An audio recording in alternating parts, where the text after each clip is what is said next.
Bismillahirrahmanirrahim. Assalamualaikum warahmatullahi wabarakatuh. Oke, selamat sore semuanya. Ini ada sedikit pembahasan tentang hal yang baru, bukan dari pembelajaran konstruksi ya.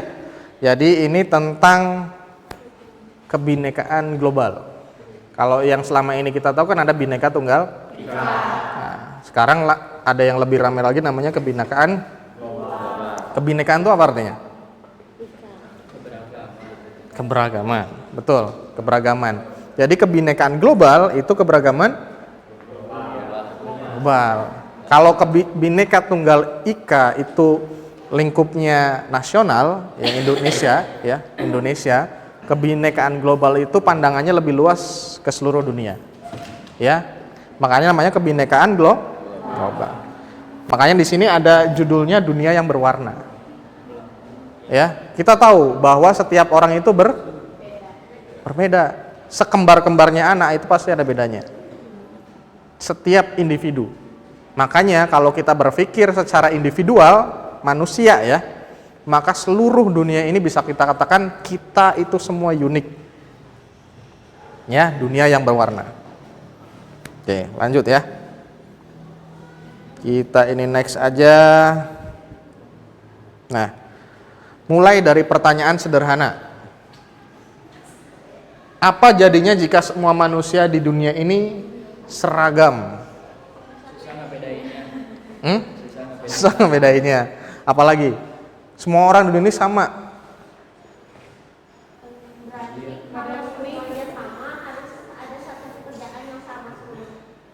Bisa. Apalagi ada punya pendapat. Bayangin aja. Siapa yang namanya Rega ya? Bayangin seluruh dunia orangnya kayak Rega semua.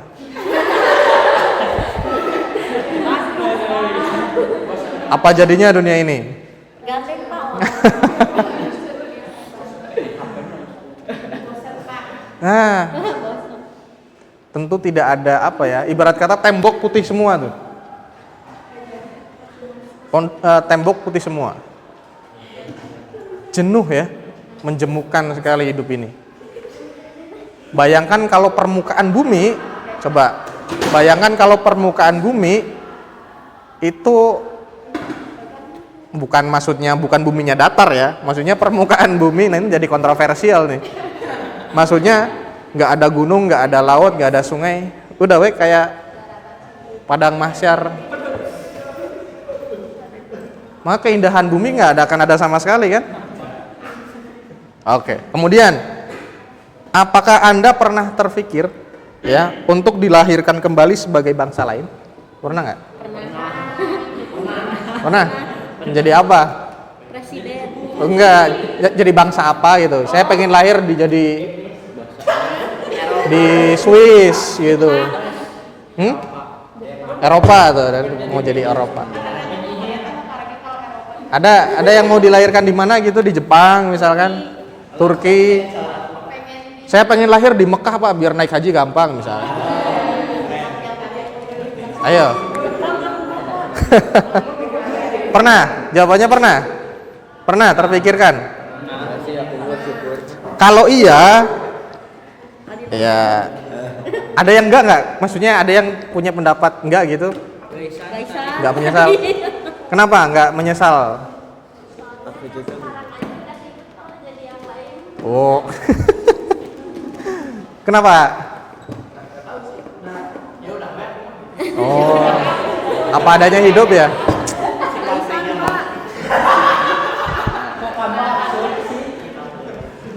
Oke. Menurut kalian apakah dunia ini sekarang lagi damai-damai aja atau enggak? Sedang tidak baik-baik aja. Oke, kita next dulu. Oke. Sejak dulu ya manusia itu bermigrasi dari tempat asal menuju tempat baru untuk mencari kehidupan yang lebih baik. Ya, apalagi dulu, ini zaman dulu malah ya. Zaman dulu yang mungkin transportasi itu masih susah ya, masih tradisional gitu ya. Jangankan mau antar negara, Ya, kita antar desa aja masih jalan kaki pun capek kan. Nah, tapi budaya migrasi itu sudah ada. Dari mulai paling sederhana aja. Kalau kalian dulu belajar sejarah bagaimana cara Islam masuk ke Indonesia misalkan.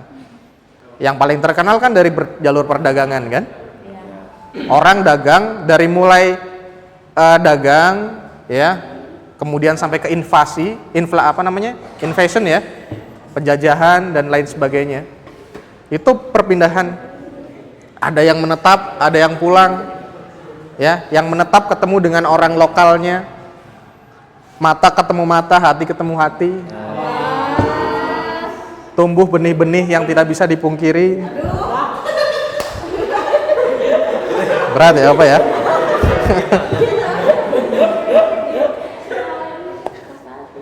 Dan selama berabad-abad, alhamdulillah ya, manusia dari berbagai ras dan bangsa itu hidup berdampingan dengan damai. Tapi tidak seluruhnya memang. Iya. Rasisme. Oke. Tiba-tiba udah refleksi. Ya, kita langsung ke konsep satu. Ini ada beberapa konsep yang ingin Bapak sampaikan. Pertama, kita satu kesatuan yang berbeda. Coba pahami kalimatnya. Kita satu tapi berbeda. Apa maksudnya? Ada yang bisa jelasin? Kayak Bhinneka Tunggal Ika kan? Apa maksudnya? Saling melengkapi. Ya. Bahwa kita dalam satu kesatuan itu kan ada kurang ada lebih. Saling melengkapi. Duh, romantis banget nggak tuh? Ada yang lain? Ada yang lain? Coba ambil dari Bhinneka Tunggal Ika. Berbeda-beda tapi tetap satu. Kita punya satu tujuan yang sama. Meskipun kita berbeda latar belakang, berbeda suku, berbeda gender misalnya. Ya. Itu bisa kita sebut sebagai satu kesatuan yang berbeda. Kita sama-sama manusia. Tapi masing-masing kita berbeda. Kita unik. Nah, lihat. Dengan alat tes DNA kita akan sadar bahwa ternyata, ini kalau Bapak, ini mau di-setel nggak YouTube-nya nih? Nggak usah, panjang. Jadi, tapi Bapak ceritain aja ya. Kamu tahu Najwa Shihab? Najwa Shihab, ayahnya tuh siapa? Ayahnya Shihab gitu. Quraisy Shihab kan? Habib Quraisy Shihab. Nah, menurut kalian Najwa Shihab itu keturunan dari mana tuh? Medan. Ada blasteran mana tuh? Najwa Shihab orang Indonesia bukan? Orang Indonesia. Blasteran mana? Arab atau Timur Tengah. Tapi tahu nggak? Jadi ini tuh ada project, ada instansi tertentu yang mencoba untuk mentes DNA beberapa orang, diantaranya Najwa Shihab. Dan ketika dicek, presentase DNA Najwa Shihab yang Timur Tengah ada memang, tapi tidak lebih besar dari DNA Najwa Shihab yang dari Chinese. Jadi darah Chinese-nya malah lebih gede daripada Timur Tengahnya. Dan ternyata nggak cuma itu, selain darah Timur Tengah, Chinese, dia juga ada darah dari bangsa lain, suku lain. Bahkan, jadi misalkan dari 100% DNA kita, sekian persen darah Tiongkok, sekian persen Timur Tengah, sekian persen dari mana, dan sebagainya. Diri kita nih, kalian nih, contoh tadi Najwa Shihab, ternyata kalau dikatakan Indonesia asli, nggak sepenuhnya benar juga.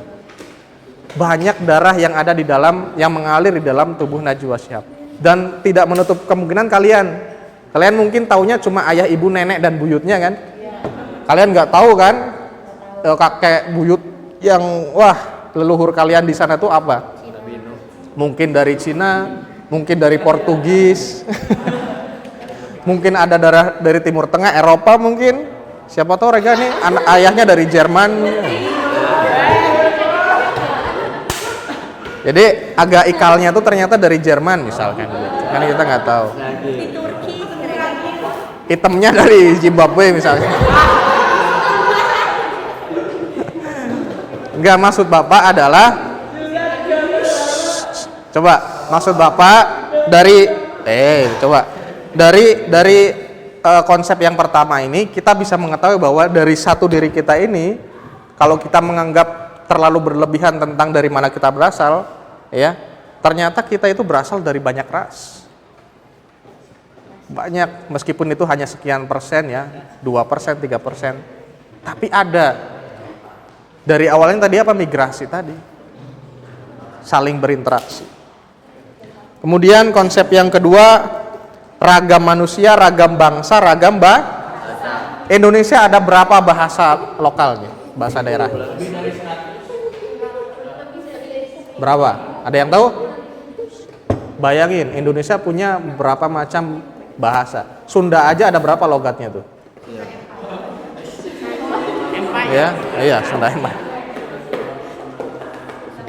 Berapa banyak bahasa daerahnya? Tapi semuanya bisa komunikasi tuh. Ada bahasa persatuan, bahasa Indonesia. Ragam manusia, ragam bangsanya, ragam bahasanya. Kemudian kayak contoh sederhana, nih. Sebuah simbol atau gestur bisa memiliki makna yang berbeda. Ini kalau ini tuh apa maksudnya?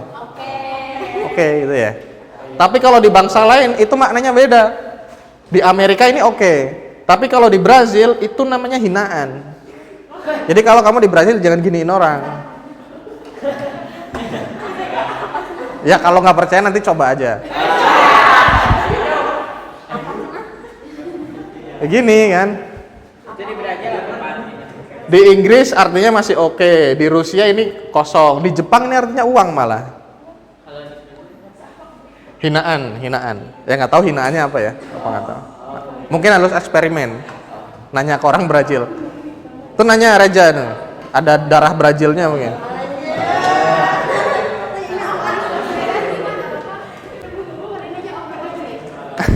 Ya kan kalau di kita. Coba Nomor 3. semakin kita hidup dalam keberagaman, tingkat kecerdasan kita makin tinggi, bener nggak? Kok bisa bener? Karena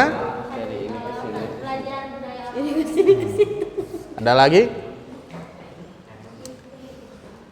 kecerdasan itu bisa kita ukur dari luasnya pengetahuan kan? Dari luasnya pemikiran. Semakin luas pengetahuan kita, semakin banyak yang kita tahu, semakin bijak kita berpikir.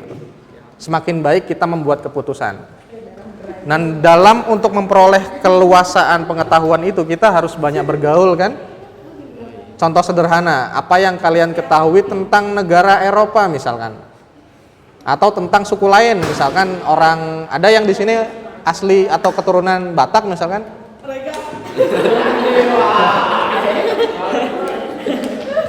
Yang kita ketahui kan orang Batak itu seperti ini, seperti itu. Misal. Tapi kan kita nggak tahu, itu kan tahu dari orang kan. Cara supaya kita tahu apa? Bergaul kalian dengan orangnya. Berbeda suku, berbeda bangsa, berbeda agama. Kita tahu nih, kalau bicara masalah, di sini ada yang nonis? Oke. Kalau kita berbicara agama, bahkan dari sensitivitas semacam agama pun ada perselisihannya kan kita. Ada ketegangan tertentu. Padahal ya ada yang namanya ekstremisme lah. Ekstremisme dalam beragama. Kalau kalian nonton itu apa namanya itu? Apa sih yang dark joke-nya itu komika siapa namanya? Yang muslim namanya siapa? Nah, ya Tretan Muslim. Itu kalau suka nonton kan dia berasal dari ekstremisme juga awalnya. Dan dia sadar setelah bergaul dengan orang nonisnya malah. Nah, artinya apa? Ketika kita mengembangkan pengetahuan kita, memahami hal yang lebih luas, kita jadi lebih bijak dalam menentukan sesuatu. Oke, lanjut. Konsep yang keempat, kerentanan. Bagaimanapun juga keberagaman suatu kekuatan, tapi juga rentan. Rentan apa? rentan perpecahan. Berapa banyak kasus, sok sebutin contoh. Kunaon? Sebutkan kasus contoh paling sederhana, masalah-masalah ekstremisme atau masalah-masalah lain lah, apapun itu yang berawal dari perbedaan. Izin bangun gereja. Ya tuh, ini langsung dark joke langsung nih. Marah. Apalagi ada yang lebih sederhana lah, nggak usah jauh-jauh. Perbedaan pendapat. Dari yang paling sederhana, perbedaan pendapat baik antar teman, antar keluarga, saudara, bahkan suami istri. Ya. Kuat tapi rentan juga. Dari mulai yang sederhana, yang paling kecil lingkup keluarga, lingkup pertemanan. Berapa banyak orang berantem gara-gara punya pandangan berbeda, beda kelompok, beda kaos, beda tim sepak bola. Ya. Beda agama.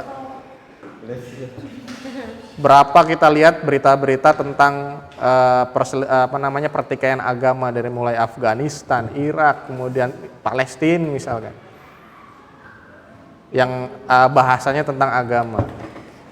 Rentan, kuat tapi rentan, itu sifatnya.